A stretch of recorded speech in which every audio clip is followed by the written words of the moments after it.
আন্তর্জাতিক বিনিয়োগ সম্মেলন আয়োজনের উদ্যোগ নিয়েছে বাংলাদেশ। আগামী এপ্রিলে রাজধানী ঢাকায় হচ্ছে বৈশ্বিক বিনিয়োগকারীদের জমকালো এই মিলন মেলা। সম্মেলনে অংশ নেওয়ার সম্ভাবনা রয়েছে ব্যবসায়িক টাইকুন ইলন মাস্কের। দায়িত্বশীল একাধিক সূত্র জানিয়েছে, ইলন মাস্কের উপস্থিতি নিয়ে খুবই আশাবাদী সরকার। এরই মধ্যে ইলন মাস্কের জ্যেষ্ঠ নিরাপত্তা উপদেষ্টা ঢাকা ঘুরে গেছেন। অতি সম্প্রতি ইলন মাস্ক বিশ্ব অর্থনীতির ইতিহাসে নতুন নজির স্থাপন করেছেন। ব্লুমবার্গের প্রতিবেদন অনুযায়ী তিনি প্রথম ব্যক্তি হিসেবে 40,000 কোটি বা $400 বিলিয়ন সম্পদের মালিক হয়েছেন। তার কোম্পানি টেসলা এবং স্পেস এক্সের দ্রুত বাজার বৃদ্ধিতে বিশ্বের 1 নম্বর ধনীর তালিকায় উঠে আসে তার নাম। দায়িত্বশীল একাধিক কূটনৈতিক ও সরকারি সূত্র জানিয়েছে, এপ্রিলের প্রথমার্ধে হতে পারে কাঙ্ক্ষিত সে বিনিয়োগ সম্মেলন। 3 দিনের সূচি এবং অতিথি তালিকা প্রস্তাব করে এরই মধ্যে প্রস্তুতি শুরু হয়েছে।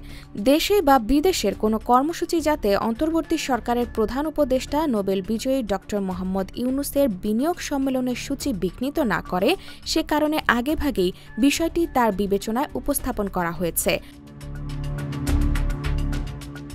বাংলাদেশ বিনিয়োগ উন্নয়ন কর্তৃপক্ষ বিনিয়োগ সম্মেলনটি আয়োজনের মূল দায়িত্বে থাকছে। তবে পুরো সরকার তথা প্রশাসন যন্ত্র ওই মেগা ইভেন্ট বাস্তবায়নে যুক্ত হবে বলে জানিয়েছেন সংশ্লিষ্টরা। তাদের দাবি, এপ্রিলের প্রথমার্ধকে টার্গেট করেই 53 বছরের ইতিহাসে সেরা বিনিয়োগ সম্মেলনটির প্রস্তুতি কর্ম এগিয়ে চলেছে। প্রস্তাবিত তারিখ কিংবা কাছাকাছি সময়ে সম্মেলনটি হবে বলে ধারণা মিলছে। সূত্র জানিয়েছে, ঢাকা সম্মেলনে আমন্ত্রণ জানানোর টার্গেটের তালিকায় রয়েছেন বিশ্বের ধনী ব্যক্তিরা। অ্যামাজনের প্রতিষ্ঠাতা জেফ বেজোস, ওরাকলের সহ-প্রতিষ্ঠাতা ল্যারি এলিসনকেও আমন্ত্রণ জানানো হতে পারে।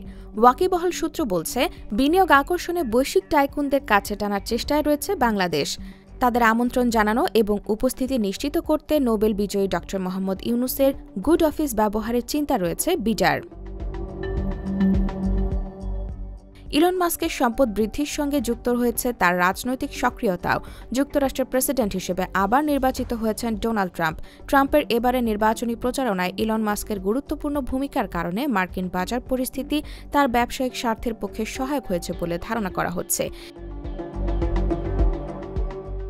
সেই ধারাবাহিকতায় হোয়াইট হাউসের হয়ে এআই এর নীতি নির্ধারক কমিটিতে এবার স্থান পেতে যাচ্ছেন ইলন মাস্কের সহযোগী ভারতীয় বংশোদ্ভূত শ্রীরাম কৃষাণ। সম্প্রতি এই সিদ্ধান্তের কথা জানিয়েছেন নবনির্বাচিত মার্কিন প্রেসিডেন্ট। ট্রাম্প জানিয়েছেন, কৃত্রিম বুদ্ধিমত্তা বা এআই এর নীতি নির্ধারণের ক্ষেত্রে গুরুত্বপূর্ণ ভূমিকা দেখা যাবে শ্রীরাম কৃষাণকে। তিনি হবেন নীতি নির্ধারণী কমিটির এক গুরুত্বপূর্ণ সদস্য। IBTV USA, new York.